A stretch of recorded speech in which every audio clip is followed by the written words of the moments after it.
is the bar. Now, my coach used to have this saying where he said, effort is contagious. And what he meant by that was that we were never allowed to complain in a workout. When you got into the depths of that brutal workout where you have 1,000,001 negative thoughts just overwhelming your brain, you want to quit, you want to give up. In those moments, you're not allowed to complain. Because the second that you do, it starts to bring everyone down. But the inverse is also true. That if you are in the depths of that workout, you feel terrible, everything is negative in your brain, that if you then hear someone else beside you say, I'm so tired, but I'm going to give this next interval everything I have. Well, then when they start pushing in the final 100 meters, so do you. Because when we feel that effort is high, we can actually be pushed to match it.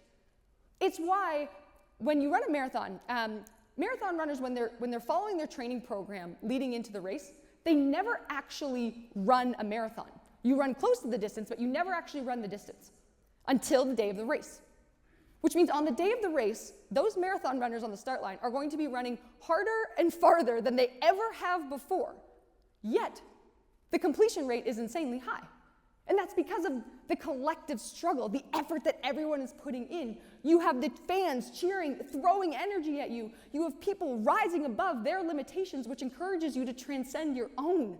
When we do this, the communal energy, the communal effort that they feel makes the thought of not finishing seem unthinkable. If we look at the completion rates of the biggest marathons in the world, the New York City Marathon completion rate is 98.9%. The London Marathon, 98.7%. Berlin Marathon, 99%. That means that the second you leave that start line in one of the major marathons, you're almost guaranteed you will finish. And so this isn't a measurement just of individual grit. This is a measurement and a testament to the power of collective effort.